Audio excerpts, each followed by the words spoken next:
Que le Seigneur vous bénisse tous. Et je vous souhaite la bienvenue à la conférence que nous avons ici à Bruxelles. Comme je l'avais donc désiré, le Seigneur m'avait mis à cœur de pouvoir avoir d'abord la conférence avec les prédicateurs le matin, et l'après-midi, donc, nous aurons d'autres qui vont venir. Il y a aussi d'autres prédicateurs qui sont aussi en chemin, qui doivent venir. Et comme je disais tout à l'heure, je vous demandais de pouvoir me pardonner, parce que nous avons eu un petit problème ce matin. Nous devions commencer à 10 h, mais il y a eu un pasteur de Kenya qui devait arriver aujourd'hui à 6 h du matin, et le chauffeur qui devait aller chercher sont arrivés là-bas à l'aéroport. On l'a cherché, jusqu'à cette heure-ci, on n'a pas pu le trouver. C'est pour ça qu'on a eu un peu de retard dans le programme. Nous allons prier que le Seigneur nous aide pour que nous puissions vraiment avancer, de manière à ce que nous puissions rattraper les temps, puisque après ceci, nous aurons l'occasion de pouvoir prendre partie quelque chose là-bas, et puis l'après-midi, nous aurons donc la conférence avec tous ceux qui vont venir. Que le Seigneur, notre Dieu, vous bénisse vraiment. C'est seulement cet après-midi ici que j'aurai la joie de pouvoir introduire chacun de vous par son nom, et aussi, vous aurez aussi l'occasion de pouvoir aussi parler à la congrégation, donc aujourd'hui et aussi demain.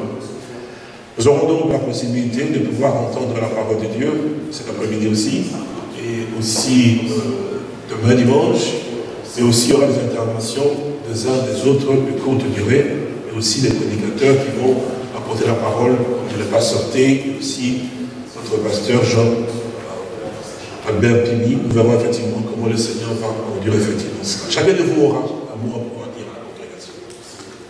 Et ce matin, je voulais vraiment vous avoir et avoir cette grâce de pouvoir aussi partager avec vous ce que le Seigneur a mis à cœur effectivement pour vous qui servez le Seigneur, qui êtes réellement dans l'œuvre de Dieu. Nous allons d'abord prier pour remettre ce moment entre le Seigneur. Précieux Sauveur, je voudrais vraiment te remercier pour cette grâce que tu m'as accordée de pouvoir recevoir des frères qui sont venus de loin dans ce pays pour que nous puissions avoir cette occasion de prendre part à cette conférence qui, déjà depuis jeudi, tu étais avec nous lorsque nous étions en Allemagne là-bas, et tu nous as vraiment conduits, tu nous as bénis par ta parole. Aujourd'hui encore, nous sommes là, et ce matin, nous avons voulu, et tu as voulu que nous puissions avoir ce temps avec tes serviteurs, pour que nous puissions partager, avant de pouvoir aussi avoir le temps avec ton peuple qui viendra, Père. Je te prie encore de m'accorder vraiment la grâce de pouvoir réellement avoir ce temps, que tu viennes encore nous conduire et inspirer, bien-aimé Père Saint, parce que c'est de toi que nous voulons apprendre davantage. Le seul qui peut nous instruire, c'est toi. Et nous avons besoin de ta bénédiction, de ton secours et réellement de ta main puissante et de la présence encore parmi nous encore aujourd'hui. Que ton nom soit béni, que ton nom soit glorifié, Père. Je t'ai ainsi prié.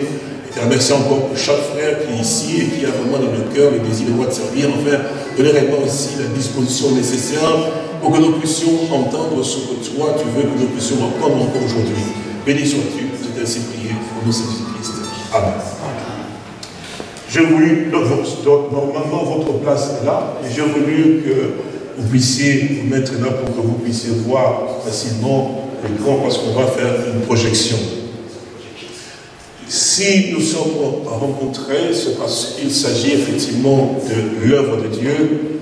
Et quand on parle de l'œuvre de Dieu, on parle effectivement du Seigneur Jésus, de ce qu'il a fait pour nous, et aussi la charge et la mission qu'il a donnée effectivement à ses serviteurs. Nous avons intitulé le thème de cette conférence comme étant le thème « Le corps de Christ ». C'est important pour nous qui sommes des serviteurs de Dieu, que nous puissions réellement comprendre, reconnaître ce que c'est que le corps de Christ, pour que nous puissions aussi à ce moment-là savoir maintenant ce que nous sommes censés pouvoir faire effectivement dans ce corps. Parce que les appels et les ministères que Dieu donne effectivement aux hommes, c'est exactement pour ce but principal, puisque dans le livre des Éphésiens au chapitre 4, il est bien dit qu'effectivement que le Seigneur a donné les uns comme apôtres, comme pasteurs, comme prophètes, comme docteurs, comme évangélistes, effectivement, pour l'édification du corps de Christ. Donc, nous devons bien comprendre que le ministère que nous avons, ce ne sont pas nos ministères à nous, ce sont des dons que Dieu a donnés pour un but. Parfois, on confond effectivement la tâche que nous avons, on devient beaucoup plus important, on se regarde en disant c'est mon ministère, c'est mon appel. Non, l'appel est de Dieu pour une tâche bien précise. Donc nous devons d'abord comprendre cela, effectivement qu'il ne s'agit pas de quelque chose que moi je prends, mais quelque chose que Dieu me donne. Pourquoi Dieu me donne cette tâche-là? Qu'est-ce que je dois faire avec? La popularité, l'argent? Non, il y a une responsabilité. Il s'agit effectivement de pouvoir travailler pour le corps de Christ. Pas mon corps à moi, mais le corps de Christ. Maintenant, on doit savoir qu'est-ce que c'est donc effectivement que le corps de Christ dont il parle. Dans le livre de Matthieu au chapitre 16, je voudrais lire avec vous là-dedans, Matthieu au chapitre 16. Là, le Seigneur Jésus, est arrivé dans les territoires de Césarée de Philippe, verset 13. Il pose la question à ses disciples pour qu'ils lui disent qui est-il effectivement, parce que il dit mais qui suis-je donc au dire des hommes, moi, le Fils de l'homme? Et ils répondirent, les uns disent, tu es Jean-Baptiste, les autres Élie, les autres Jérémie, ou l'un des prophètes. Et vous, leur dit-il, qui dites-vous donc que je suis? Simon répondit, tu es le Christ, le Fils du Dieu vivant. Jésus, reprenant la parole, lui dit, tu es heureux, Simon, fils de Jonas, car ce ne sont pas la chair et le sang qui t'ont révélé cela, mais c'est mon Père qui est dans les cieux. Et puis il dit, et moi je t'ai dit que tu es Pierre, et que sur ce roc, c'est-à-dire cette révélation, je bâtirai mon église, et que les portes de séjour des morts ne prévaudront point contre elle.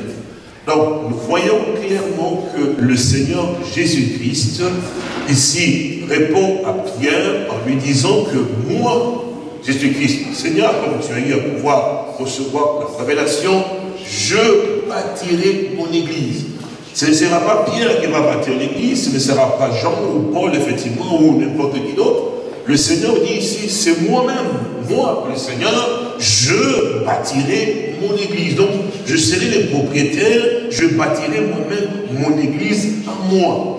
Alors maintenant, nous voyons qu'effectivement, que cette église, c'est l'église qui est une propriété entièrement, propriété 100% du Seigneur lui-même. Et les bâtisseurs et celui qui fait tout, c'est toujours lui-même. Alors, maintenant, dans le livre, je pense, des Éphésiens, je pense que c'est cela, ou Colossiens, nous allons voir avec vous, ce que l'apôtre Paul nous dit clairement, en nous faisant part, effectivement, de la grâce de ce que Dieu nous a fait comme ministre de l'évangile, qui a été appelé, parce que chacun de nous connaît effectivement l'appel et le ministère de l'apôtre Paul. Dans Colossiens au chapitre 1, cet homme de Dieu nous parle effectivement ici, Colossiens chapitre 1, verset 24, l'apôtre Paul nous dit, « Je me réjouis maintenant dans mes souffrances pour vous, et ce qui manque aux souffrances de Christ, je l'achève en ma chair pour son corps, qui est donc l'Église. » Il dit, c'est d'elle que j'ai été fait ministre, selon la charge que Dieu m'a donnée auprès de vous, afin que j'annonce pleinement la parole de Dieu. Donc, il nous montre maintenant que l'Église dont on a entendu parler dans Matthieu au chapitre 16, dont on a entendu que le bâtisseur c'est le Seigneur Jésus-Christ, donc cette Église-là, c'est elle qui est le corps de Christ.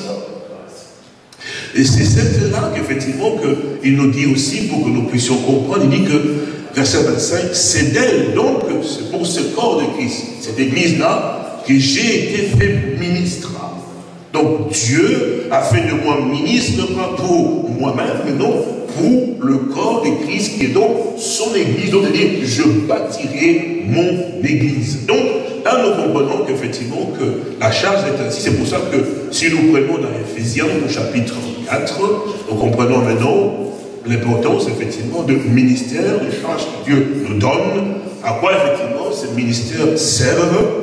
Éphésiens 4, le verset 11, il nous dit, et maintenant d'abord nous pouvons même commencer à partir du verset 7, il dit, j'aime bien peut-être un peu plus, ah oui, 7, un peu mieux, oui, il dit, mais à chacun de nous, la grâce a été donnée selon la mesure du don de Christ. C'est pourquoi il est dit, étant monté dans les hauteurs, il a mené des captifs et il a fait des dons aux hommes. Or, que signifie il est monté, sinon qu'il est aussi descendu dans les régions inférieures de la terre? Celui qui est descendu, c'est le même qui est monté au-dessus de tous les cieux afin de remplir toutes choses.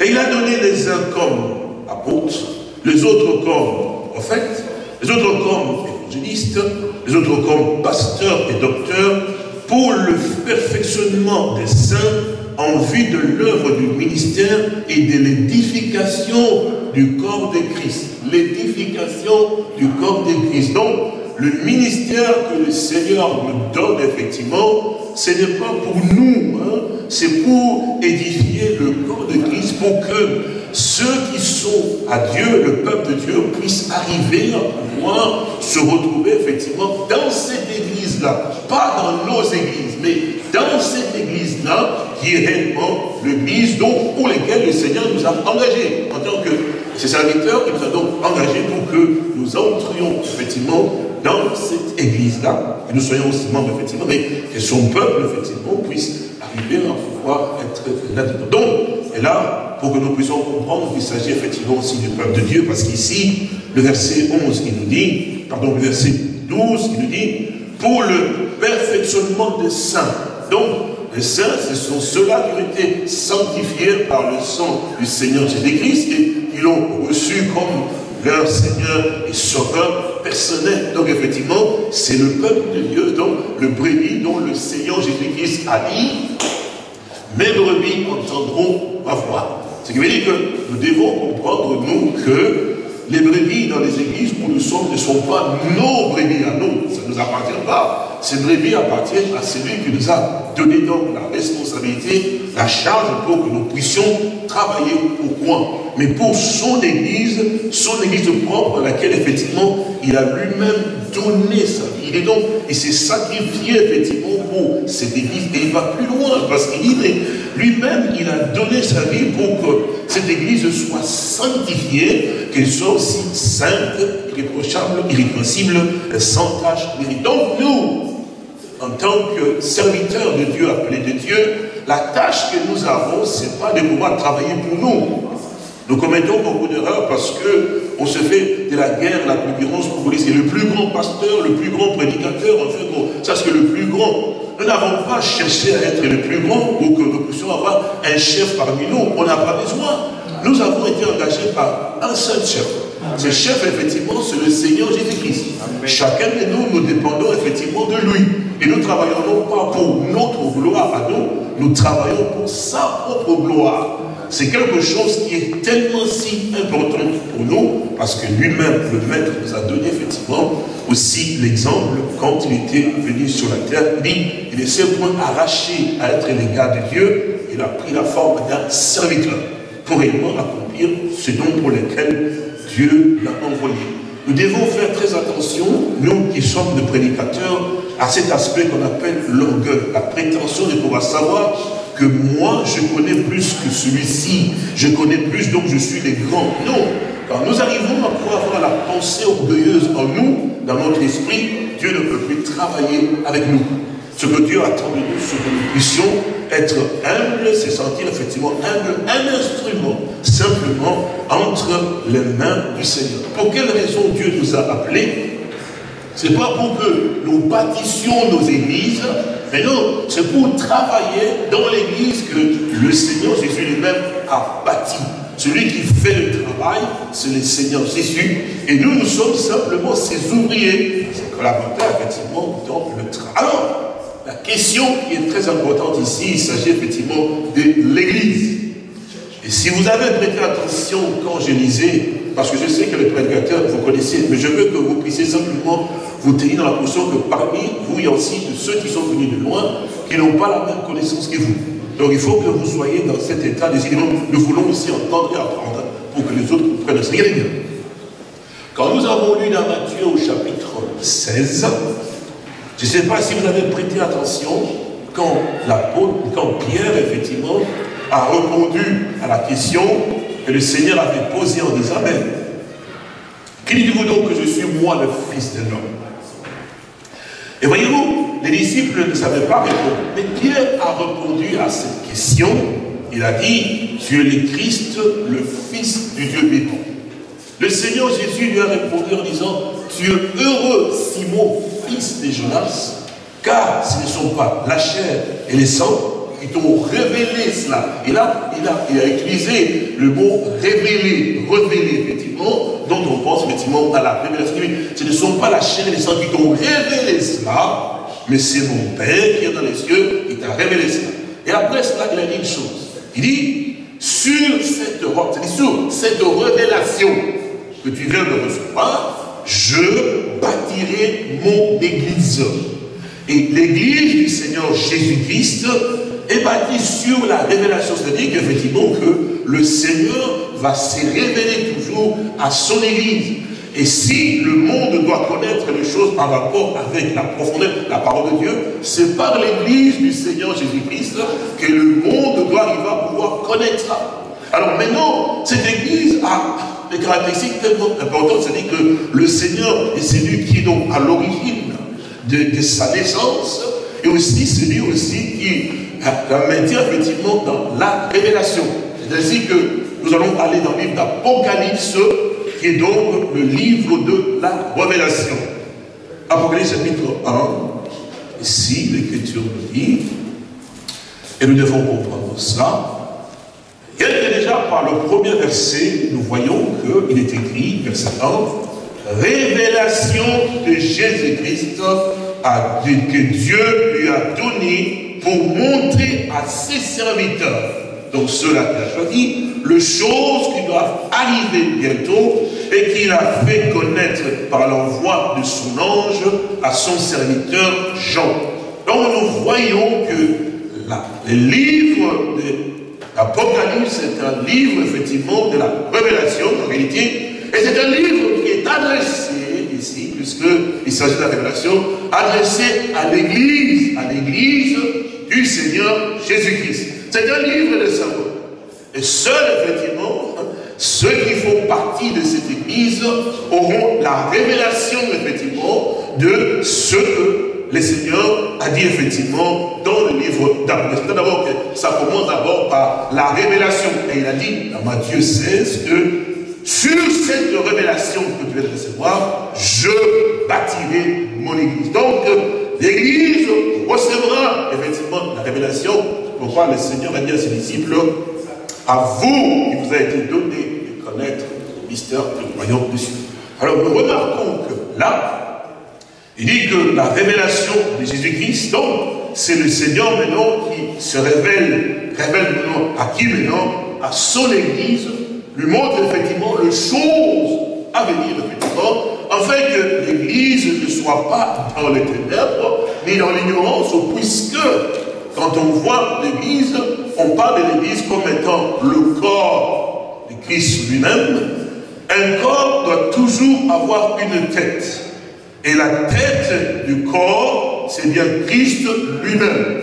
Et l'apôtre Paul nous le dit clairement de cela dans Colossiens chapitre 1. Colossiens chapitre 1, nous lisons avec vous cela, à partir du verset 15. J'aime bien que nous lisions ensemble, si vous avez vos Bibles, effectivement, quand je dis lisons. Même si vous connaissez le pasteur, soyons humbles, lisons seulement. Alors, Colossiens chapitre 1, verset 15, il nous dit, le Fils est l'image du Dieu invisible, le premier-né de toute la création, car en lui ont été créées toutes les choses qui sont dans les cieux et sur la terre, les visibles et les invisibles, trône, dignité, domination, autorité. Maintenant, il nous dit, tout a été créé par lui et pour lui. Donc il est le créateur.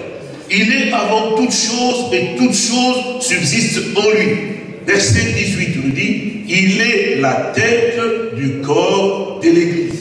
Donc, Jésus-Christ, notre Seigneur, est la tête, effectivement, de l'Église.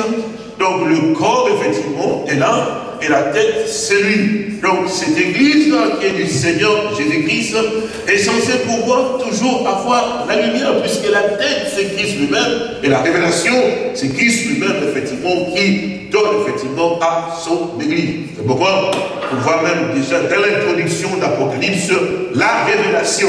Donc, on doit être conscient que là, maintenant, le Seigneur Jésus s'adresse à son Église. Et nous voyons maintenant qu'est-ce qu'il dit à Jean, cet homme de Dieu. Il dit au verset 9, maintenant, nous allons plus rapidement, après 1 verset 9, il dit, moi Jean, votre frère, qui est part avec vous à la tribulation, au royaume et à la persévérance en Jésus, j'étais dans l'île appelée Patmos à cause de la parole de Dieu et du témoignage de Jésus. Je fus donc saisi par l'Esprit au jour du Seigneur, et j'entendis derrière moi une voix forte comme le son d'une trompette, qui disait, ce que tu vois, d'abord dans la version normale, il dit, je suis l'alpha et l'oméga, et puis il dit, ce que tu vois, écris-le dans un livre, envoie-le aux 7 églises. Alors je voudrais que mon frère qui est au diapo, à moi avec le diapo, alors réveille-toi, qu'est-ce qui est au diapo ici? C'est qui est frère? Il est où? Ah bon, alors envoie-moi les 7 âges de l'église sur l'écran. Alors, parce qu'ici au verset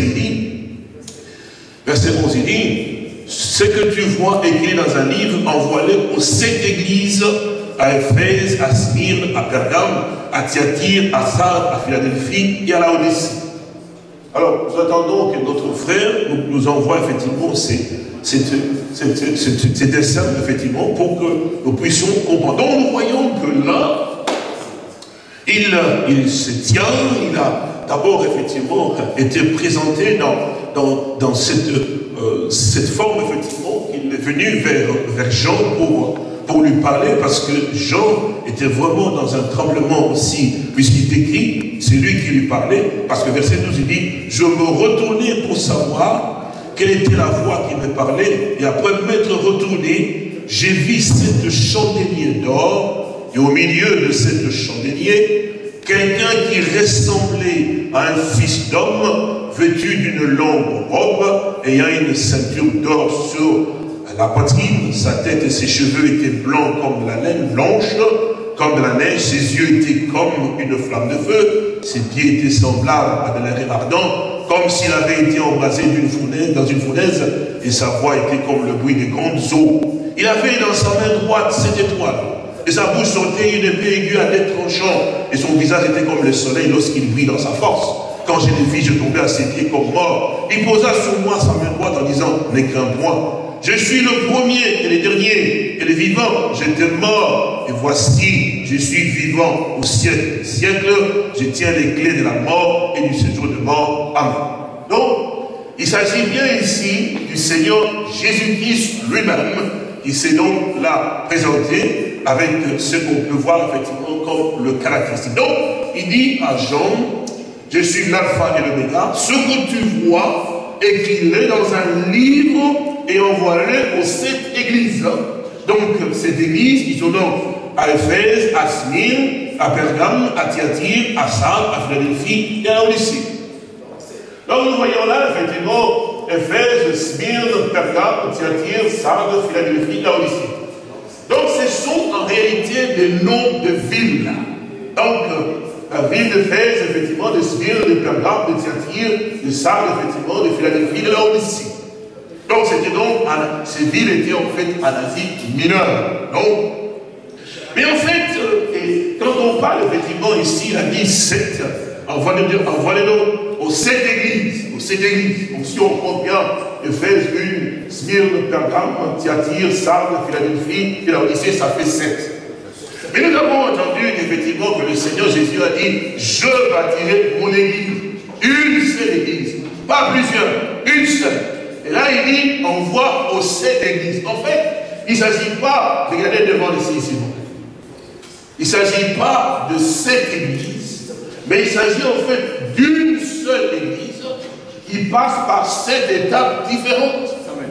Et alors, Éphèse et Smyrne, effectivement, sont des villes, effectivement, dans lesquelles, quand on parle à Éphèse, c'est-à-dire, effectivement, que l'église, en fait, le croyant qui était donc à Éphèse, le caractéristique, en fait, de l'église qui était donc à Éphèse, reflétait, effectivement, l'âge, effectivement, d'Éphèse qui allait réellement aussi venir.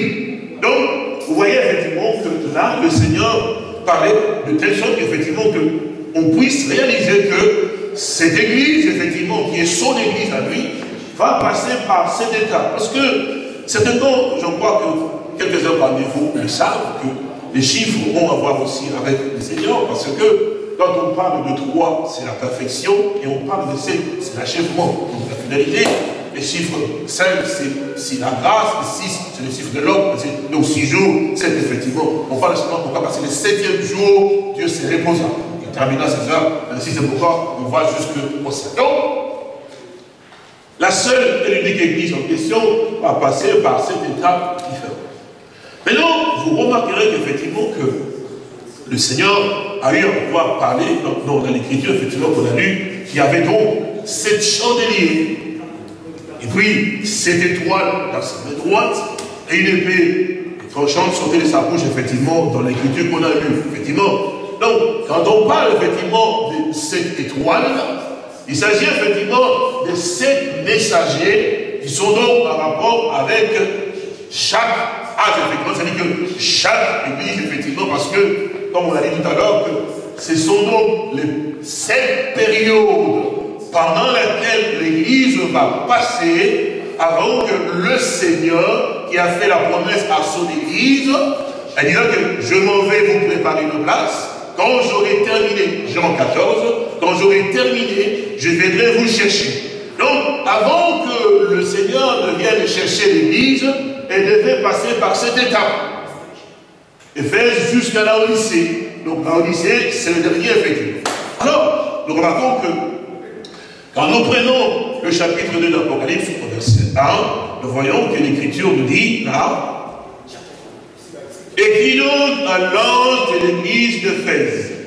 Donc, c'est-à-dire que, d'abord, dans l'âge, effectivement, comme Dieu a toujours choisi les hommes, comme vous aussi, Dieu vous a aussi choisi, donc c'est par votre bouche, effectivement, que Dieu va parler aussi aux âmes qui sont, effectivement, auxquelles vous allez, effectivement, voir, et parler, effectivement, pour qu'ils puissent croire au Seigneur. Et aussi, dans l'église, effectivement, il y a aussi de messagers, comme c'est un âge, effectivement, il y a des messagers que Dieu suscite pour réellement, auxquels il donne un message, ou qui donne, effectivement, le message pour l'église, effectivement, pour cette période, effectivement, de l'église en réalité. Donc, si nous retournons dans le chapitre 1, nous voyons que au verset 19, il dit, chapitre 1 d'Apocalypse, verset 19, il dit, écris donc ce que tu as vu, ce qui est et ce qui doit arriver ensuite, le mystère de cette étoile que tu as vu dans la main droite et les 7 chandeliers d'or. Les 7 étoiles sont les anges, donc le messager de cette église, et les 7 chandeliers sont les 7 églises. Donc, on comprend maintenant que les 7 chandeliers sont donc cette église, et les 7 étoiles, ce sont donc les 7 messagers. Je sais que la plupart parmi vous le connaissent très bien. Ce que je vous demande aujourd'hui, c'est de voir, bien sûr, de prêter attention, parce que c'est important. Donc là, 7 étoiles qui sont en rapport avec aussi cet âge.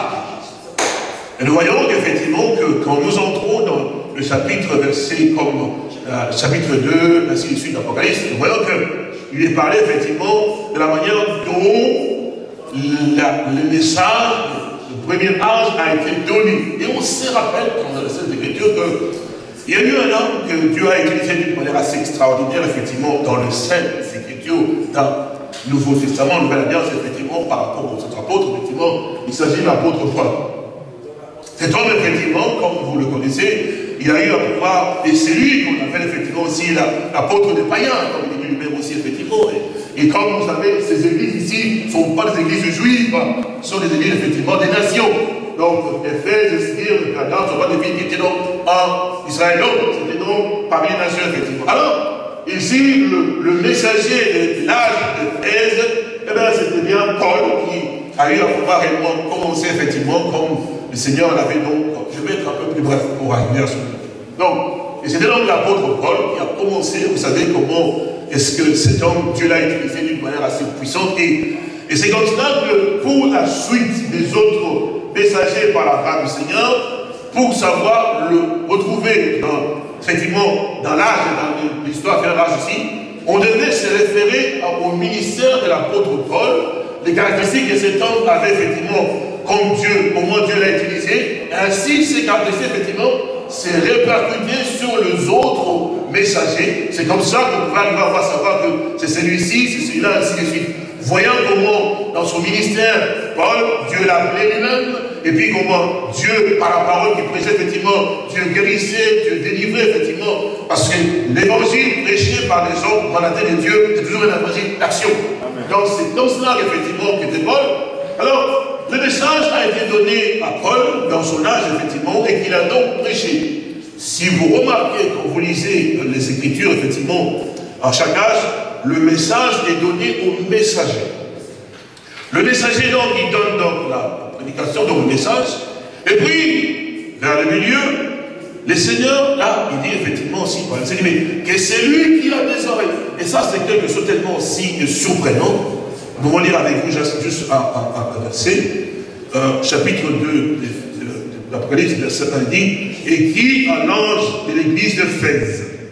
Voici ce que dit celui qui tient les 7 étoiles dans sa main droite, celui qui marche au milieu de 7 chandeliers d'or. Et puis, il dit le message qu'il a pour moi dire, effectivement.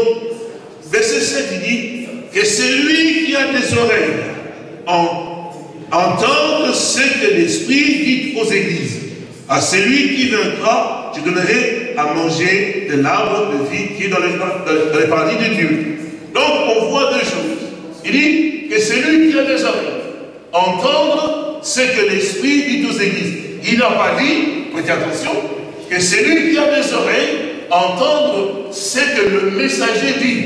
Non, monsieur. Il a dit bien entendre ce que l'Esprit dit.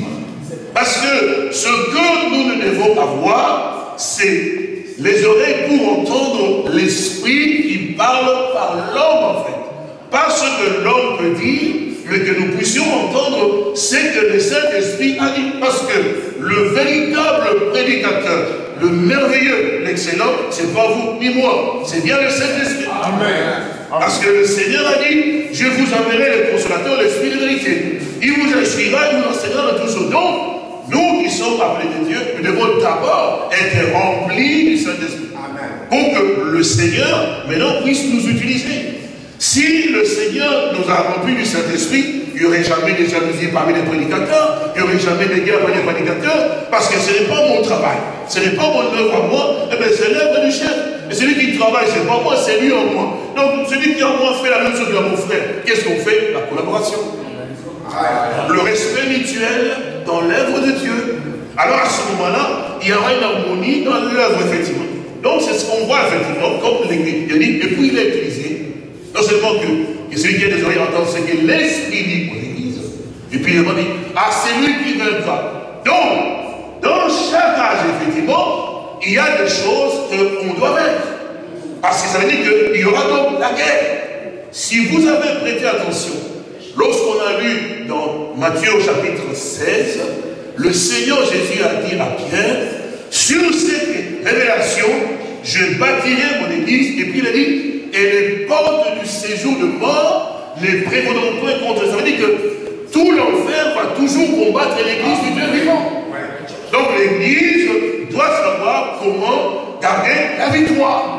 C'est ainsi que vous remarquerez que dans le chapitre 4 d'Apocalypse, nous sautons effectivement pour gagner du temps, chapitre 4 d'Apocalypse, nous allons avec vous. Cet homme de Dieu, Jean, dit, verset 1, il dit, après cela, je regardais, voici une porte était ouverte dans le ciel.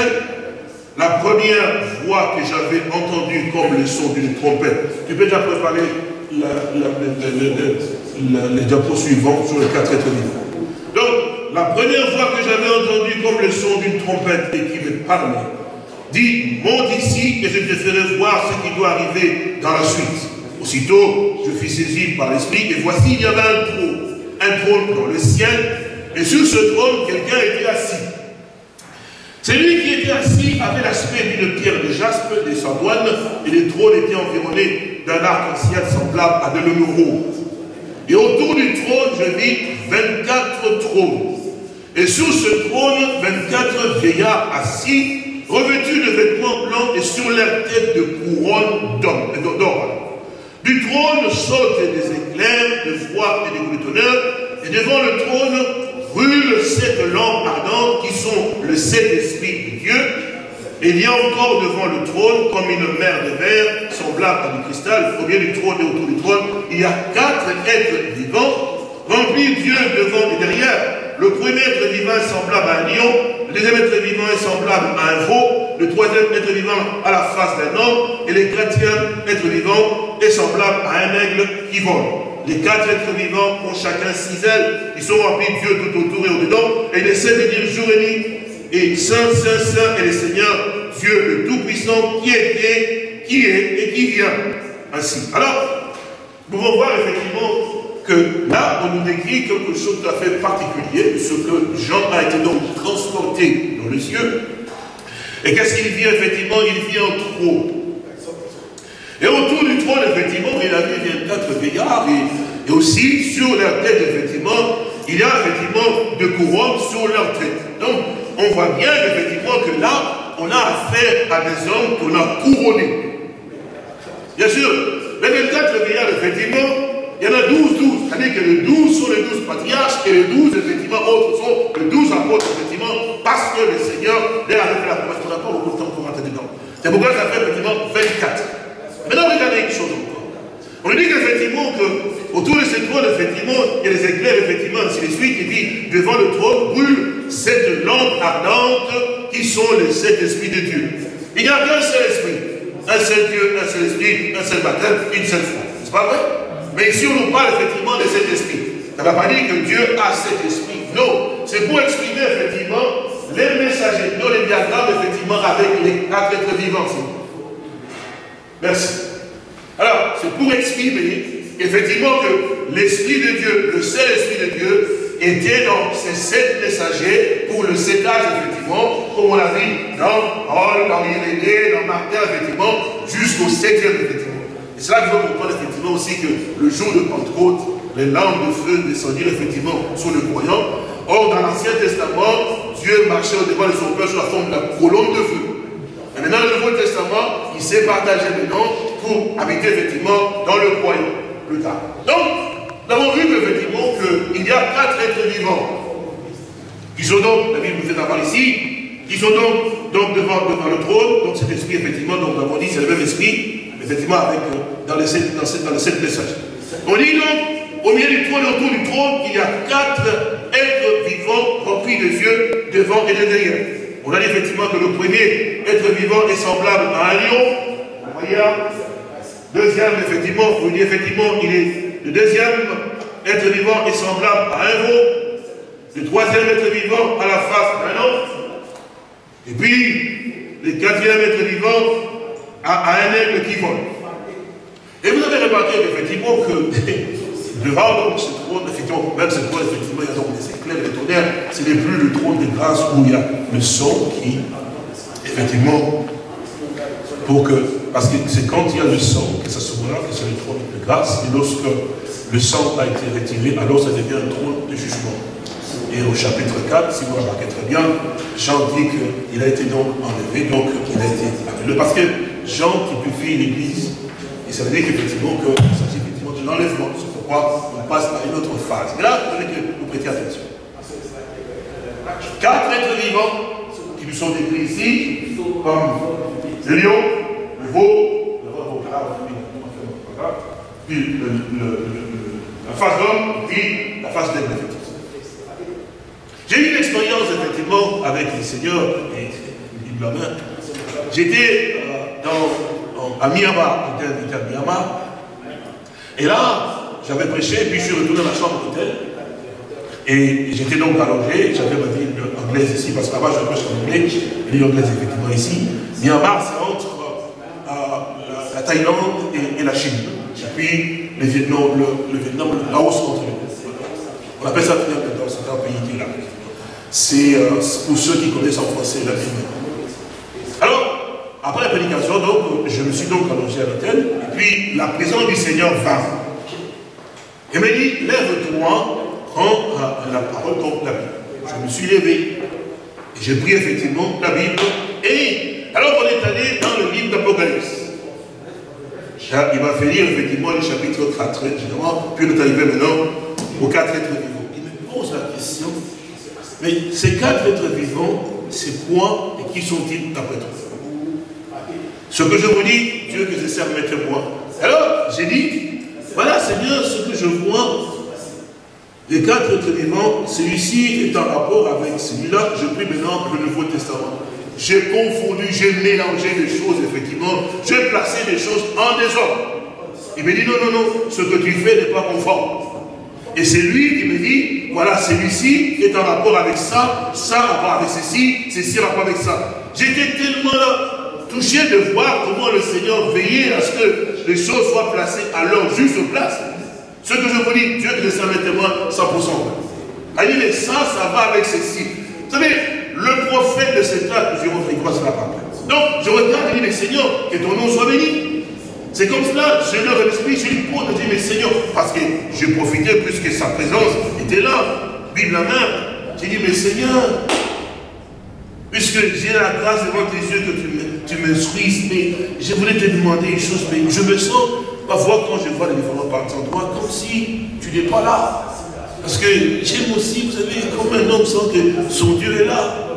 Parce que ça fait quand même drôle aussi, je me sens quand même un peu bizarrement seul.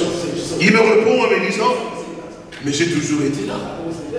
J'ai toujours été là. J'ai dit, mon sauveur venu, aie pitié de moi.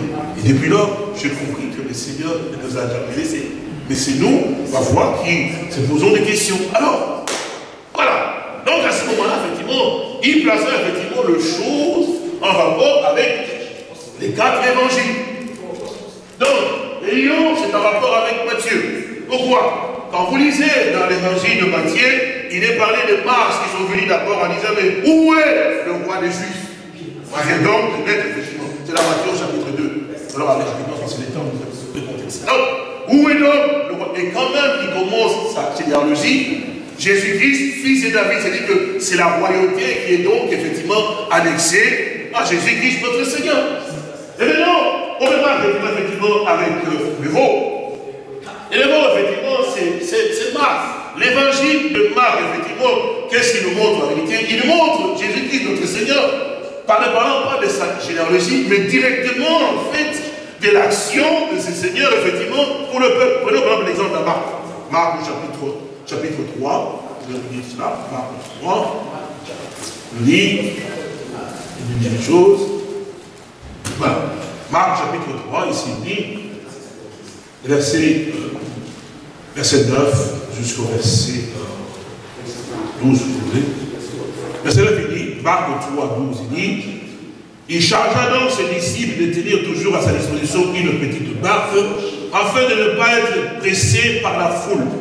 Car, verset 10, comme il guérissait beaucoup de gens, tous ceux qui avaient de maladies s'est jeté sur lui pour le toucher. Il a porté nos infirmités, il a porté nos maladies. Donc le gens s'est jeté sur lui pour le toucher. L'Esprit de Dieu, quand il le voyait, s'est prosterné devant lui et s'est crié, tu es le Fils de Dieu.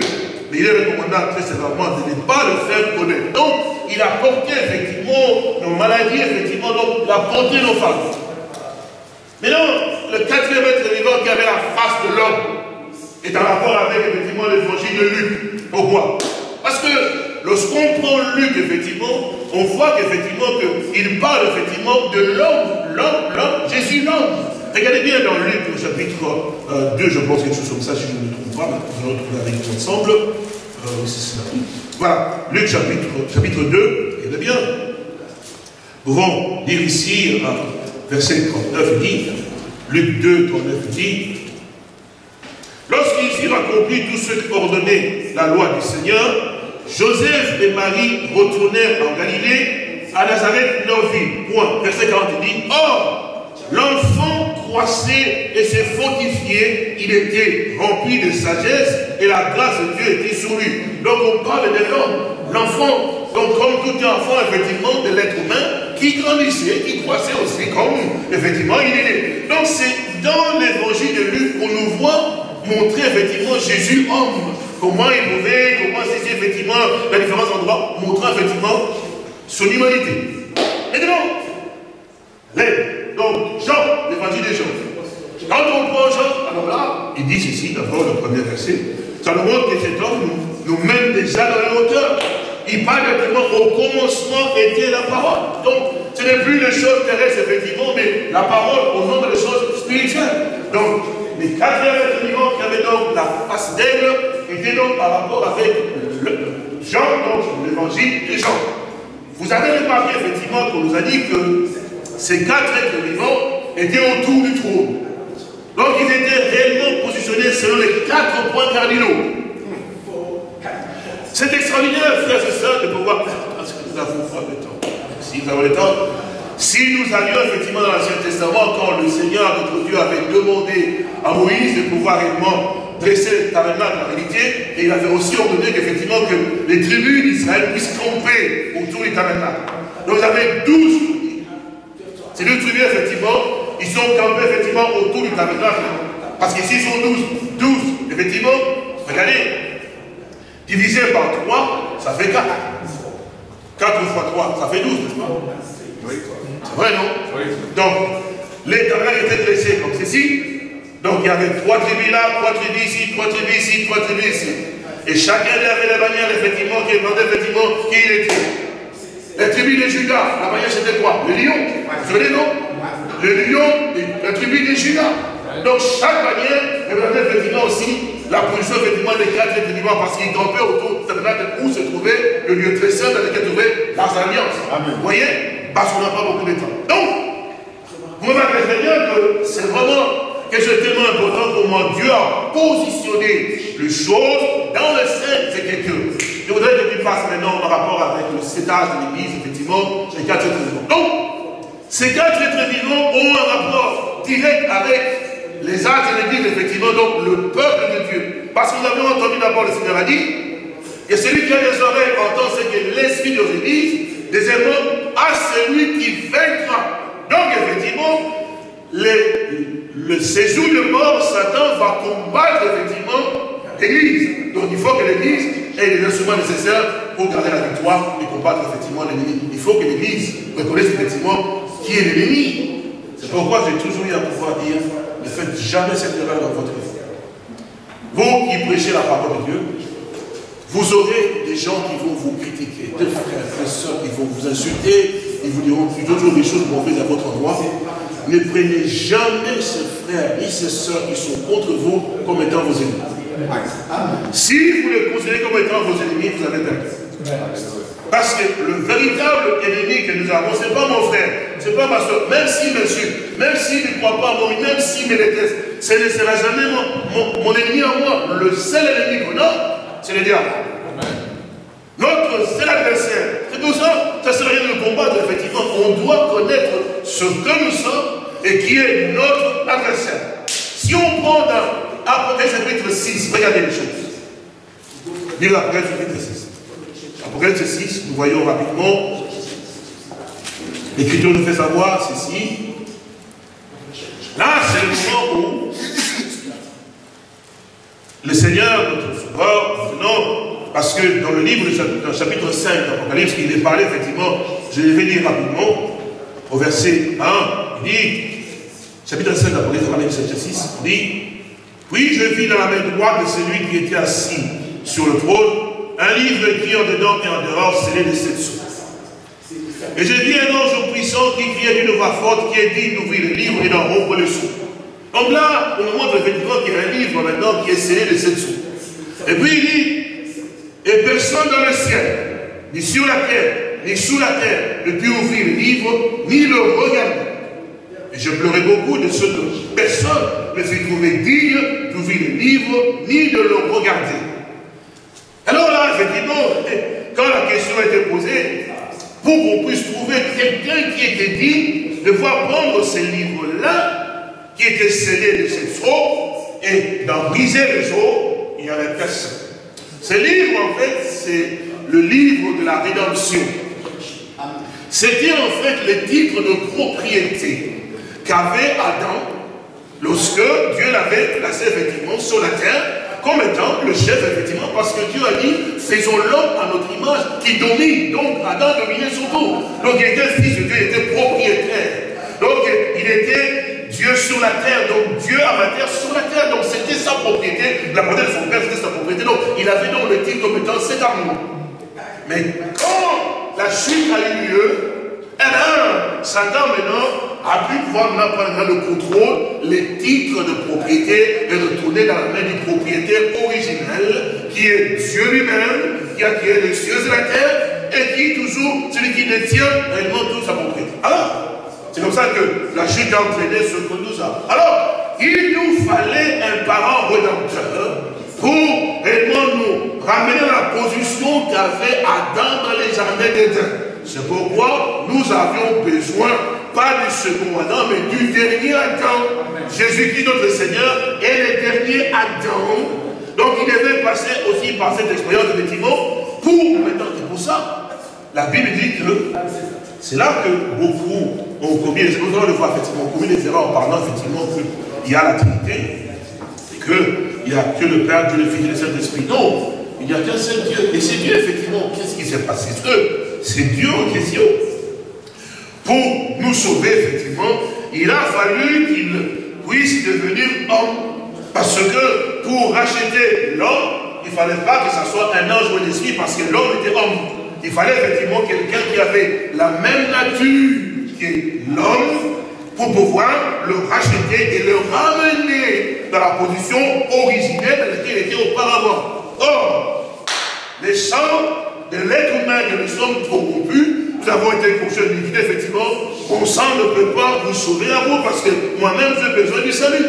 Il fallait quelqu'un qui n'avait pas le sang qui a été corrompu.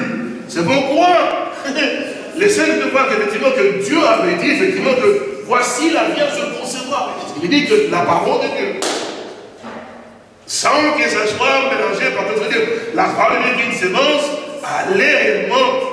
Il a dit lui-même que la sémence de la femme écrasera la tête du serpent. Vous connaissez, non? Donc, une femme n'a jamais de sémence. Cherchez, il n'y a pas de sémence. Une femme ne peut pas avoir de sémence. Mais la Bible dit non. Genèse 3,15, la sémence de la femme. Je mettrai une inimitié entre toi, ta sémence du serpent, et la sémence de la femme. Donc, on va parler d'une femme qui aura donc la sémence. Ça veut dire que Dieu connaissait Marie dès déjà longtemps. Donc, quand le temps est arrivé, l'ange Gabriel va vers Marie. Parce que la Bible dit, le Seigneur lui-même donnera un signe, voici la Vierge concevra. L'enfantement, le Fils, on l'appellera admirable conseiller, Dieu puissant, avec l'éternel de paix. Donc, quand Marie a cru la parole, vous connaissez la suite, effectivement, alors il y a eu cette conception. C'est ainsi que la forme a été donnée pour que celui qui venait soit un homme pour nous racheter. C'est pourquoi quand ici, Jean a pleuré, effectivement, parce qu'il n'y avait pas quelqu'un dans les ciels, l'ange ne peut pas nous sauver, nous, parce qu'il était un être spirituel, il fallait un homme, mais un homme, pas conçu comme nous étions conçus, un homme comme Adam, parce qu'Adam était créé par Dieu. Il n'avait pas de maman, nos messieurs, il n'avait pas enfanté, Adam n'avait pas de cordon ombilical, c'est vrai quand même, non? Donc il nous fallait effectivement quelqu'un qui soit venu comme Adam était. Satan ne veut pas comprendre cela, mais Dieu, lui. C'est comme ça que la parole est venue vers Marie. Marie a cru la parole sans l'intervention de l'être humain. Et voilà la conception. Donc, maintenant, quand Jean commence à pleurer, il entend la voix d'un des veillants. Il dit, l'un des veillards me dit, pas l'un des quatre êtres. L'un des veillards me dit, ne pleure point, voici les millions de la tribu de Judas, le rejeton de David a vaincu pour ouvrir le livre et c'est cette chose. Donc, là maintenant, Jean commence à se réjouir. Et toute la terre entière se réjouit parce que c'est lui qui pouvez prendre le livre, effectivement, ben dis donc, l'esclavage était terminé. Et voilà qu'il prit le livre maintenant, alors il fallait maintenant ouvrir. Ces livres, c'était le titre de notre la propriété, le titre de notre rédemption, de notre rachat. C'est pourquoi vous voyez ici qu'il est parlé en disant, rapidement, il dit verset 8, il dit, 5-8, quand il eut pris le livre, les 4 êtres vivants et les 24 vieillards se prosternèrent devant l'agneau, tenant chacun une harpe et des coupes d'or remplies de parfums qui sont les prières des saints. Et ils chantaient un cantique nouveau en disant, tu es digne de prendre le livre, d'en ouvrir le sceau, car tu as été immolé et tu as racheté pour Dieu par ton sang les hommes de toute tribu, de toute langue, de tout peuple et de toute nation. Et tu as fait de leur royaume et les agriculteurs pour notre Dieu et ils régneront sur la terre. Donc, on voit qu'il fallait effectivement un rachat. Ainsi donc, ce livre de cette sceaux était important parce que c'est là qu'était ce mystère à l'intérieur. Or, maintenant au chapitre 6, rapidement, nous voyons, je regardais quand l'agneau ouvrit un de ces sceaux et j'ai entendu, prêter attention, l'un des 4 êtres vivants qui disait comme d'une voix de tonnerre, viens. Donc, maintenant, les 4 êtres vivants entrent en action. Quand il prit le sceau, il ouvre le sceau, les 4 êtres vivants. Et ces 4 êtres vivants, ce ne sont pas... Et comme la parole de Dieu, ils sont un peu particuliers avec les yeux dehors, ici, partout, effectivement. Et ces yeux ont une signification. Là, on parle de temps. Parce qu'on arrive là. Regarde. L'un des 4 êtres vivants maintenant entre en action. Pourquoi? Parce que ces 4 êtres vivants ont un rapport avec l'Église, comme nous avons montré tout à l'heure. Ah oui, voilà, donc ils ont un rapport avec l'Église. Et c'est important parce que, vous allez comprendre pourquoi, il est dit tout au début, effectivement, en disant, le Seigneur a dit 2 choses. Et celui qui a des oreilles entend ce que l'Esprit, parce que le messager dit, mais ce que l'Esprit dit aux églises. Deuxième chose, à celui qui vaincra. Donc, il y aura des combats. Satan va se dresser, effectivement. Le but de Satan, c'est de voir maintenant détruire le peuple et ne pas le laisser vivre la parole de Dieu. Il faut qu'il soit comme lui veut, effectivement. Ça a toujours été son but depuis le début, corrompre la parole de Dieu. Donc, effectivement, les gens n'aient pas, effectivement, une vision claire des choses. Alors, qu'est-ce qu'on voit, effectivement? Là, je dis, quand je regardais, il dit, viens voir, je regardais, et voici, parut un cheval blanc, celui qui le montait avec un arc et une couronne, lui fit donner, et il partit en vainqueur de prophètes. Alors, quand on regarde cela, c'est lui qu'on voit. Un cheval blanc ici, parmi un cheval blanc. Et quand on voit un cheval blanc, les blancs, cheval couleur blanc, c'est innocent, c'est bien, il n'y a pas de problème. Et puis on voit quelqu'un qui monte, il reçoit un arc. On dit, mais cet homme qui monte effectivement là, qui est monté là, il a un arc qui part effectivement pour pouvoir, il dit bien ici, pour pouvoir vaincre effectivement, il lui fut donné une couronne lui fut donnée, et il partit en vainqueur et pour vaincre. Donc son but c'est pouvoir aller vaincre qui? Mais on a cette la question. On voit, mais il faut qu'on comprenne ce que c'est, vaincre qui? Et puis il est un cheval blanc, s'il est cheval blanc, mais alors on s'est dit, mais c'est comme dans les années passées, les prédicateurs qui ont prêché là-dessus, ils ont dit, ben oui, mais là on voit que c'est le Saint-Esprit qui est parti pour aller aider l'Église, effectivement, c'est donc chacun a donné son interprétation. Donc l'homme cherche à comprendre effectivement cela. Or, le Seigneur Jésus avait dit, sur cette révélation, je bâtirai mon Église. Vous vous souvenez encore? Donc, il faut effectivement que l'Église puisse avoir la révélation, savoir, mais qu'est-ce qui se passe si nous retournons dans l'âge de fête, au chapitre 2, le Seigneur nous, effectivement, c'est ça qui était donc la défaite. Mais oui, je connais ton travail, ta persévérance, effectivement, et tu as souffert à cause de mon nom, tu as éprouvé ce qui se dit apôtres, à trouver mon cœur. Acte, non. Éphésiens chapitre 2, effectivement, verset 1, 3, 4. Alors, plus bas, plus loin, il dit une chose, il dit, mais tu as pourtant ceci, ce que, après chapitre 2, verset, je vais lire avec vous ceci, verset 3 dit,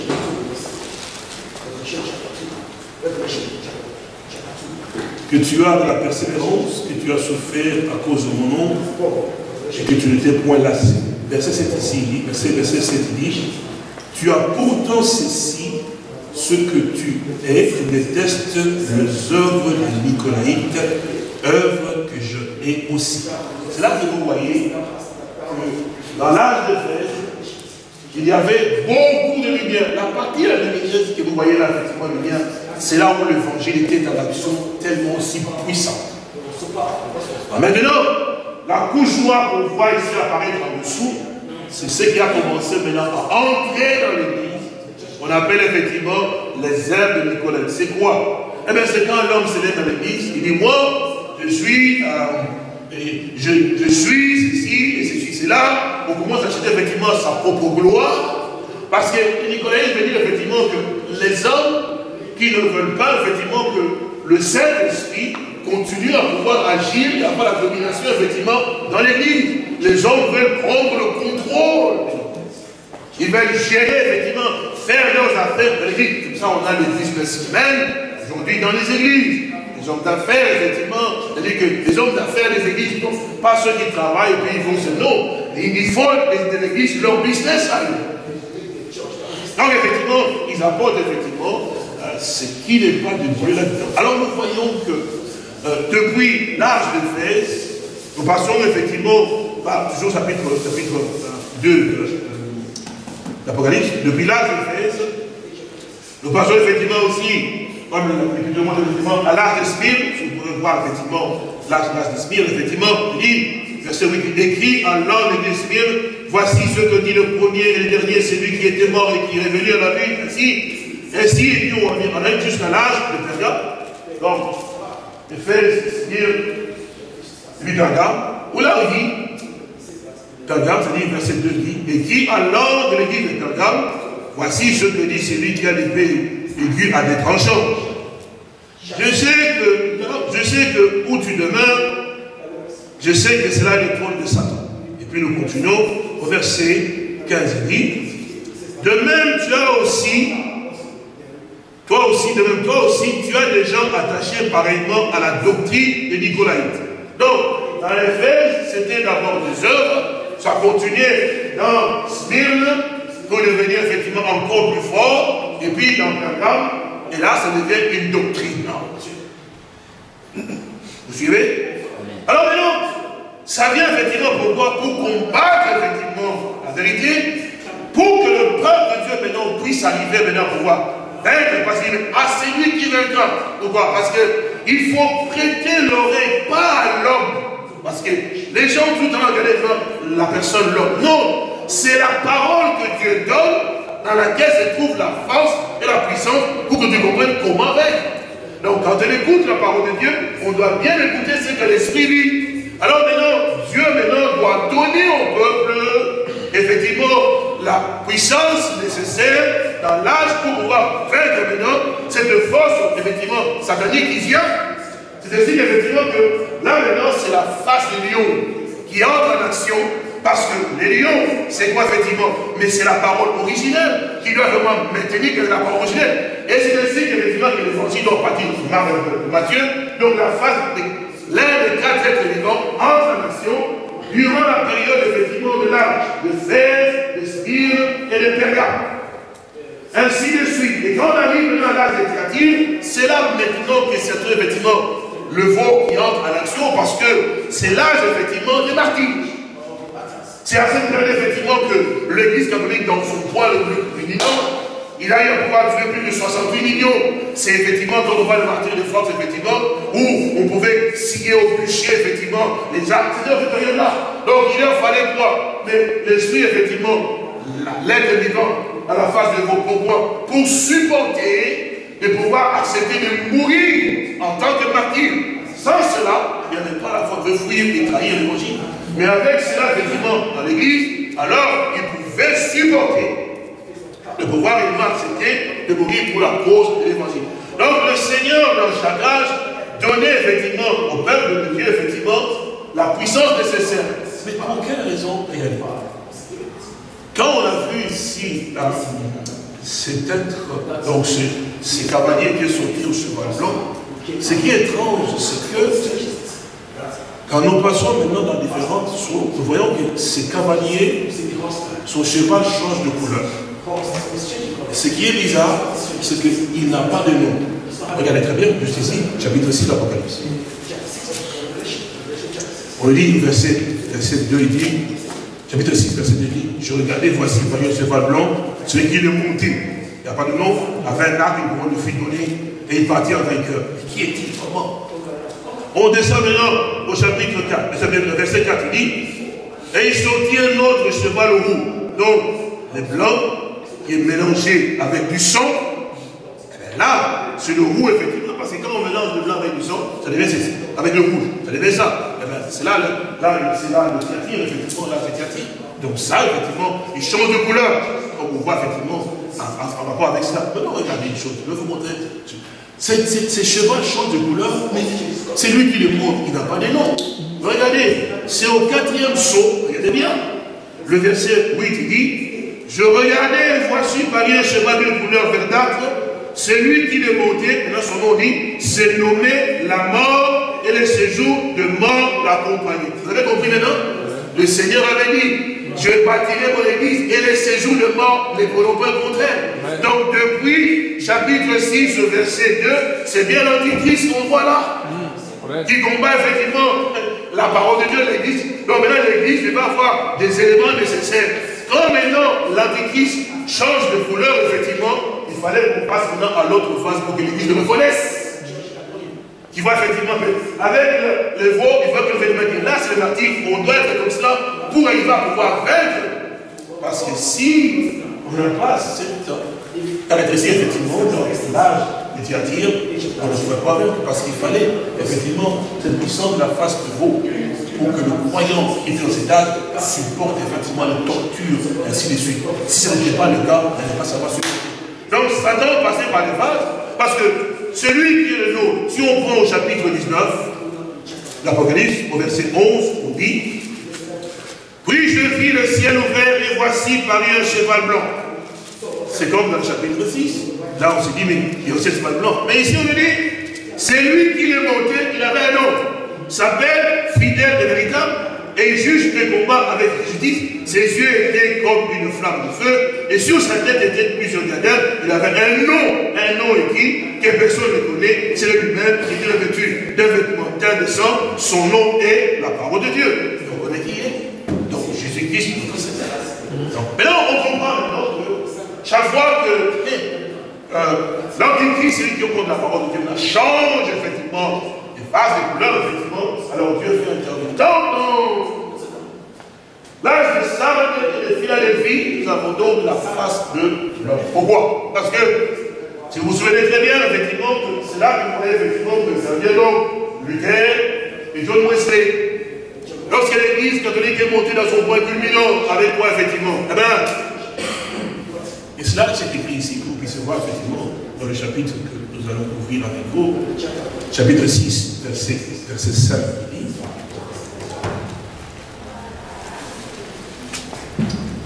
quand il ouvrit le 3e sceau, j'entendis le 3e être vivant qui disait, viens, je regardais, et voici parmi un cheval noir. Celui qui est monté tenait une balance dans sa main. Et j'ai entendu ouvrir les 4 êtres vivants, une voix qui disait, une mesure de blé pour un denier et 3 mesures d'orge pour un denier. Mais ne fait point de mal à l'huile. Alors là, on rentre effectivement dans la phase où les hommes ont commencé à pouvoir vendre maintenant les indulgences. Quand vous payez pour les messes, vous payez pour ceci, vous payez pour le purgatoire, quand on vient en voie purgatoire. Donc, l'intelligence de l'homme est rentrée, alors maintenant Dieu aussi utilise aussi la phase de l'homme avec Luther qui est entré en action, qui disait que l'homme est justifié par la foi, pas par les œuvres. C'est comme ça qu'effectivement il y a eu cette explosion en réalité. On a parlé effectivement du protestantisme, effectivement, avec Luther, et effectivement, à partir de Calvin, donc, et puis maintenant, toujours en train de faire effectivement, on appelle effectivement, là c'est Philadelphie, on a pu voir effectivement John Wesley, qui dans la suite effectivement de Luther, qui aussi entré donc en action.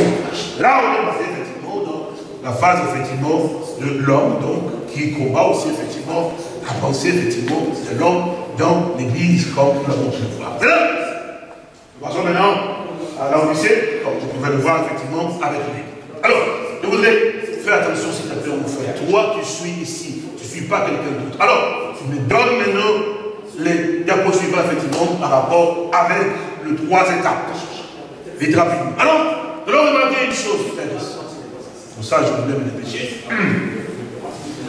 Nous regardons effectivement que dans l'âge des sages, effectivement, donc, il y a donc Martin Luther, et puis avec aussi Philadelphie, donc John Wesley.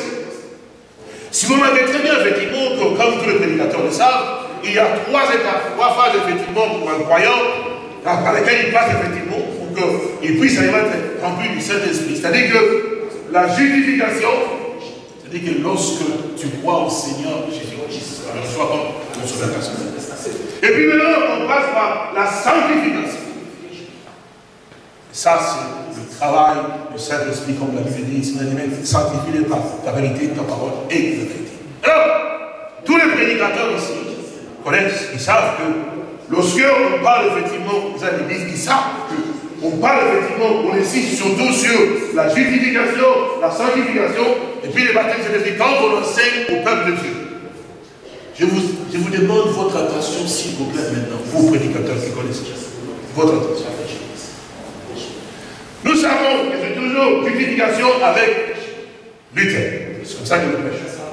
Sanctification avec John Wesley. Quand on prêche cela, frères et sœurs, tous, on prêche, oui, sanctification, justification, Luther. Et ça, c'est vrai. Sanctification, John Wesley. Ça, c'est vrai. Mais maintenant, quand on arrive au baptême du Saint-Esprit, on passe, on dit sanctification, Luther. Sanctification, John Wesley. Et puis, baptême du Saint-Esprit, on passe là. Mais je pose la question. C'est quand même pas normal, frère, qu'on parle de justification, que Dieu a utilisé un homme du nom de Martin Luther.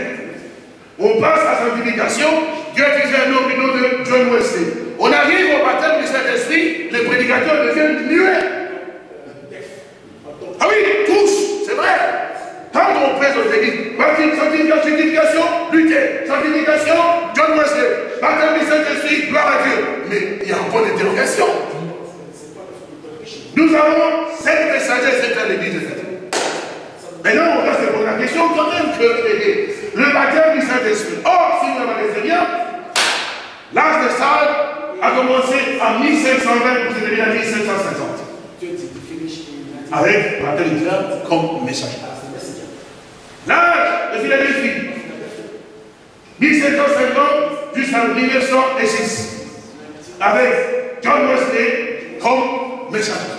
Et là, on passe à l'âge de la Odyssée, qui a commencé en 1906, qui continue.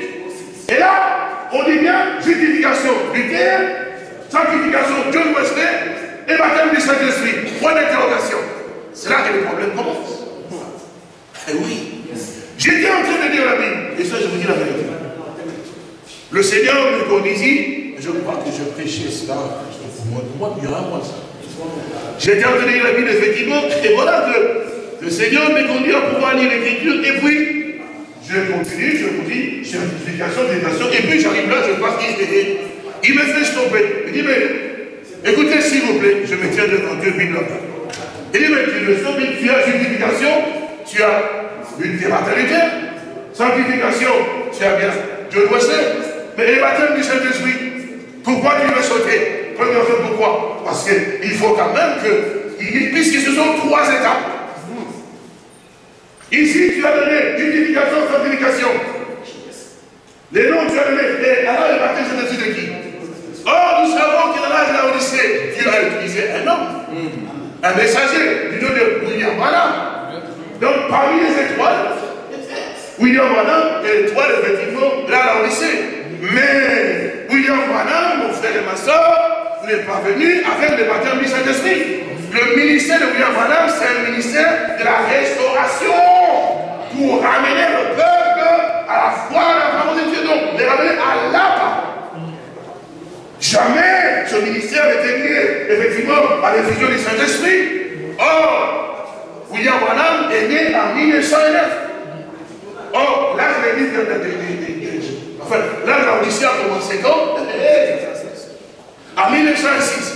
Alors, qu'est-ce qui s'est passé? Pourquoi on met un point d'interrogation? C'est là qu'on voit qu'il y a un problème avec les hommes. Mais pas avec Dieu, mon frère. Amen. Pas avec Dieu. Non, monsieur. Non, non, non, non, non, non. Alors, en 1906, Dieu ouvrit les yeux, frère. Dieu, l'effusion du Saint-Esprit a eu lieu à Azusa Street. C'est là, effectivement, que la restauration des dons a eu lieu.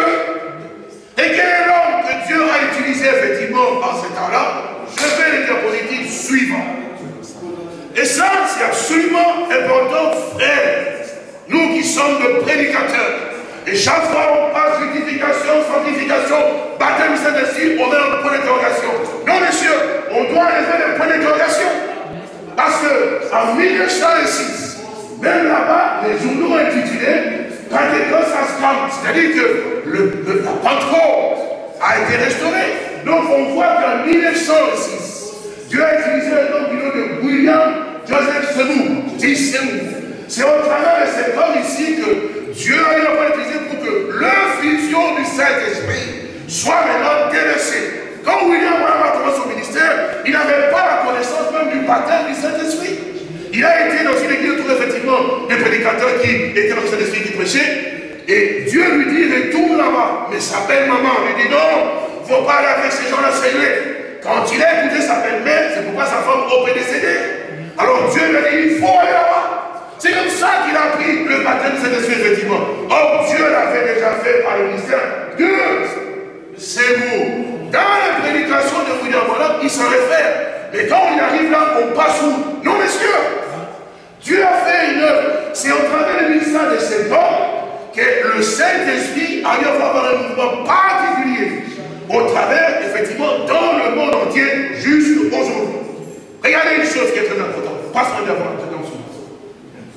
C'est là que les gens ont peur, effectivement, dans les salons, nous avons le prophète, effectivement. Mon frère et ma soeur, Dieu ne mélange pas les choses. Dieu place les choses à sa juste place.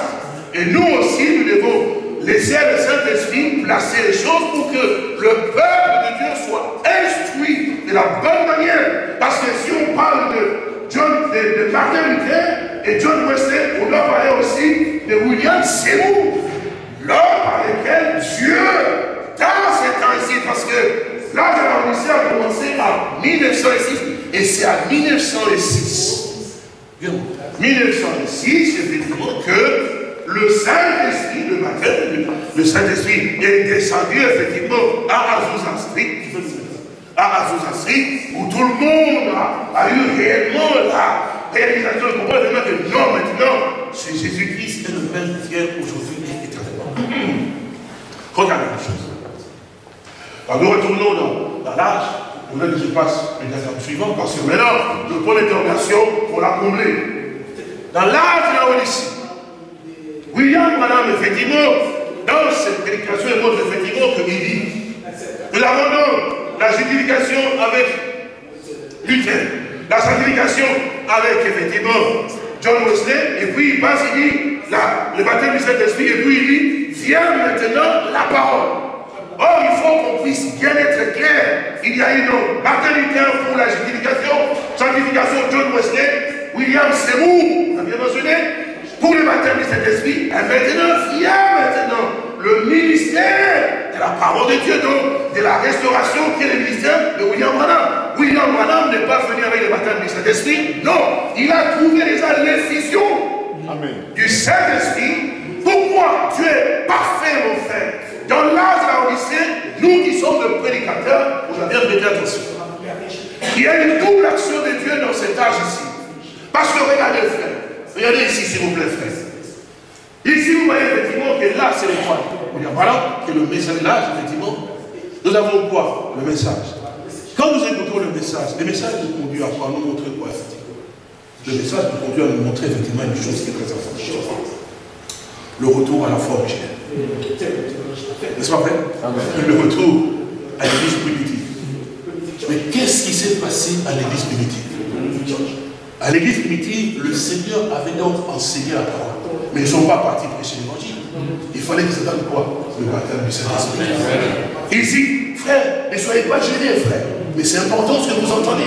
Parce que je ne veux pas venir faire élever. Non, je ne veux pas élever quelqu'un. Je veux que vous compreniez, frère. Et quand nous prêchons, il y a des choses qu'on a laissées de côté. Et que Dieu veut que nous puissions présenter. Parce que c'est Dieu qui choisit les hommes. C'est pas moi. Dieu a choisi. Pourquoi vous devenez mieux? Il y a un problème. Non, monsieur, il n'y a pas de problème. Ici, William est bien le messager avec la parole. Mais frère, la parole sans le baptême du Saint-Esprit, ça ne vaut pas. Une parole sans l'esprit, ça ne vaut rien du tout. Amen. Donc dans l'âge de la Odyssée, nous avons besoin des messagers et la puissance de l'esprit. Donc quand nous prêchons dans nos églises, messieurs, on doit mentionner les deux. Là, la parole et le baptême du Saint-Esprit. C'est ça que le Seigneur veut. Pourquoi? C'est l'action de Dieu dans l'âge où nous sommes. Amen. Oui, messieurs, on doit comprendre cela. On n'a pas prêché la parole à moitié. Et c'est vrai, frère. Ça, nous, c'est pour ça qu'on a des gens qui sont des perroquets, il n'y a pas de vie. On met la Pentecôte à côté. Non, on doit revenir à la Pentecôte. Il faut la Pentecôte dans nos églises, nos frères. Parce que Dieu a envoyé la parole pour nous ramener à l'église originale. Qu'est-ce qu'il y avait? Le baptême du Saint-Esprit. Qu'est-ce qu'il y avait? Le miracle, les miracles. Oui, frère, aujourd'hui, on a que des citations, il n'y a pas de vie. Pourquoi? On méprise les dons. Nous avons besoin seulement d'idolateurs. Mais vous avez un idolateur qui n'a pas la puissance. Nous avons besoin de la parole et de la puissance, monsieur. Et Dieu a démontré que, comme c'est l'âge final, la restauration des dons, dont le baptême, c'est l'âge là ici. C'est l'âge final, l'âge dans lequel nous sommes appelés à pouvoir prêcher l'évangile. Pas comme les dénominations. Non, messieurs, l'évangile est la vérité, avec l'Esprit de Dieu, la puissance. Donc, dans nos églises, il doit manifester que non seulement c'est le retour à la parole, mais aussi à la fois la Pentecôte. Où Dieu est en action, effectivement. Dans nos églises, il faut que le baptême du Saint-Esprit soit en action. Autrement, frère, nous faisons un travail tout à fait dénominationnel, de rien du tout. Parce que là, nous sommes en train de collaborer avec l'Antichrist. Bien c'est sûr et certain, parce que la marque de la bête, il viendra. Parce qu'il y a le sceau de Dieu et la marque de la bête. Si vous n'avez pas le sceau de Dieu, vous aurez la marque de la bête. Il faut que le peuple comprenne que, monsieur, la parole est là, il nous faut la véritable parole. Et quand on a la véritable parole, la puissance vient. Amen. William Branham l'a prêché, monsieur, et on passe dessus. Bien sûr. Nous avons besoin d'un Pentecôte. Nous avons besoin du baptême du Saint-Esprit. Dieu l'a restauré, effectivement. Et c'est pour ça, quand William Branham est en train d'action, regardez une chose extraordinaire. Frère, la justification, la sanctification, le baptême du Saint-Esprit, William Branham a prêché, n'est-ce pas? Amen. C'est vrai, non? Pour ceux qui ont ce message. Mais vous savez, frère, William Seymour a prêché exactement la même chose que William Branham. J'ai la prédication. Il a prêché la justification comme Branham l'a prêché. Ça veut dire quoi? Le Saint-Esprit avec la parole. Et Branham est venu pour confirmer que ça, c'est lui le messager. Et là, Dieu disait qui? William Seymour. Dans nos églises, mon frère et ma soeur, on doit être précis et clair. Montrer au peuple ce que Dieu a fait et surtout que là, cette action d'adulterie, ce n'est pas dans l'âge de Philadelphie. Monsieur, c'est dans notre âge. L'âge de la Odyssée. Donc quand nous prenons le messager, nous prenons aussi l'action de Dieu, effectivement, en rapport avec le baptême du Saint-Esprit. Pour nous aider autrement, frère. Nous sommes toujours restés à la lettre, mais il n'y a pas d'action. Il faut qu'on puisse réaliser que par cette parole, Dieu a voulu nous montrer quoi?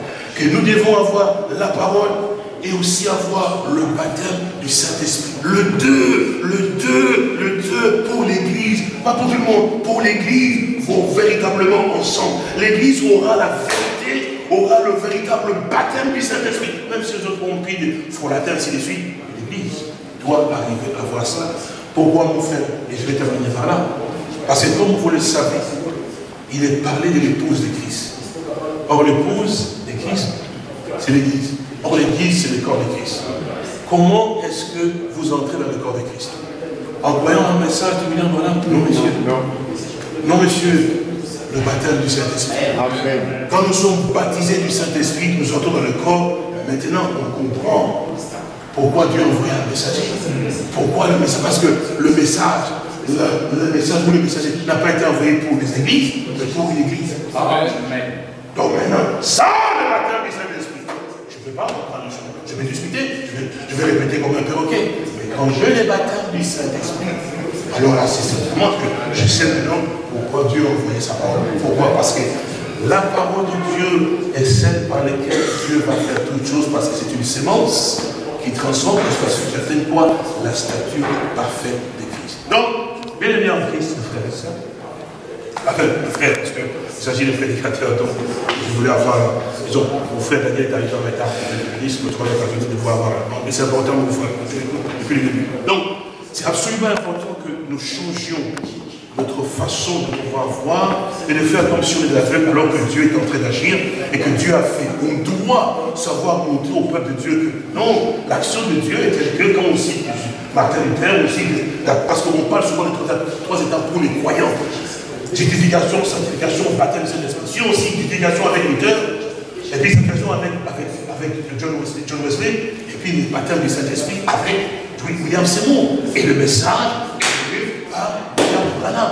Donc nous devons être concis, précis et clairs, et surtout, frères, ramener le peuple de Dieu, non pas à ce que leurs yeux soient braqués sur nous, mais que les yeux soient braqués sur l'action, sur l'action des dieux, démontrant que c'est Jésus-Christ a veillé sur tout le point pour son Église. Il n'a pas fait pour qu'on parle de Branham, ni de Monseigneur, ni de Wesley, non, pour qu'on parle de lui. Amen. Comme étant celui qui marche au milieu de ces chevaliers d'or, qui utilise les gens. Amen. Si le Seigneur utilise mon frère Daniel, pourquoi aurais-je honte de parler de mon frère Daniel que Dieu utilise? C'est que je suis jaloux quelque part. Vous comprenez?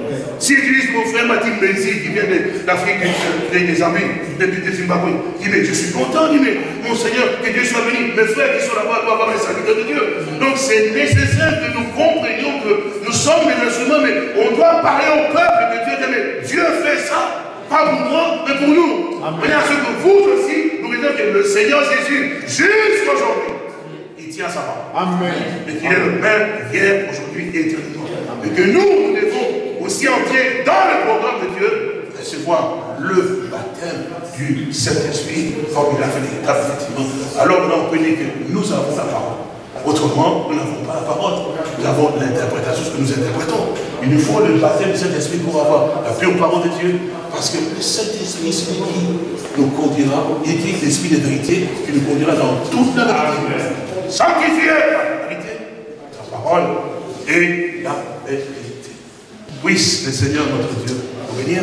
Amen. Et qu'il vous accorde vraiment. C'est ce que le Seigneur a béni effectivement sur mon cœur pour que je puisse partager avec vous.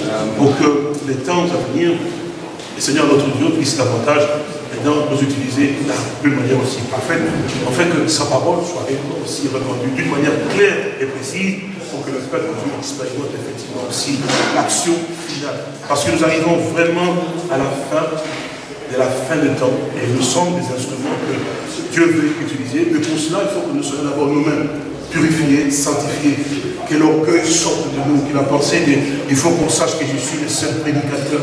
Nous n'avons pas besoin de cela. Qu'on sache que je suis qu'un instrument, que Dieu est le seul qui utilise effectivement mon frère, et c'est ici effectivement pour que nous devons avoir cet esprit de collaboration dans l'œuvre. Réellement avoir le respect mutuel. C'est vrai, Dieu utilisera l'un avec un apôtre n'est pas un pasteur n'est pas un apôtre, mais tous sont complémentaires. Donc, mais on ne se donne pas de ministère, on doit seulement s'attendre à ce que Dieu, si Dieu a fait de moi un apôtre, il sait que je suis né avec ces caractéristiques. S'il a fait de mon frère un pasteur, il a dit qu'on ne peut pas faire le travail de quelqu'un d'autre. Mais on fait simplement le travail que Dieu nous a assigné. Amen. Et chacun de nous voit effectivement que lui, son ministère c'est l'apôtre, alors lui peut aller là-bas, si un pasteur. Donc on respecte le ministère que Dieu a donné, mais chacun à sa place et servant Dieu dans l'humilité, dans la simplicité, et enfin que le Seigneur soit glorifié partout. Que Dieu vous bénisse. Amen. Merci pour votre attention. Nous allons donc nous lever pour prier, pour qu'on puisse maintenant avoir quelque chose ensemble.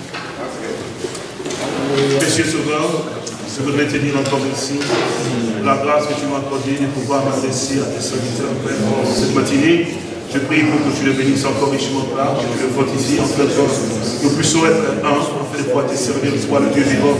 ayant réellement la connaissance juste de ta parole et de pouvoir vraiment voir ce que toi tu fais, Seigneur. Bénis-nous encore en ce temps et donne-nous encore la grâce de voir cette harmonie, bénis-nous, Père encore Dieu, cet amour et cette foi dans ta parole à toi pour que nous puissions vraiment te servir encore davantage et plus profondément, avec assurance, avec réellement aussi la certitude, mon Dieu, qu'en parlant, maintenant nous puissions maintenant nommer et dire effectivement ce que tu as fait et qui tu es dit aussi. C'est vrai, Père, parce que c'est important, tu ne fais jamais les choses à moitié. Il n'y a pas de prolongation. Toi, tu as confirmé ta parole.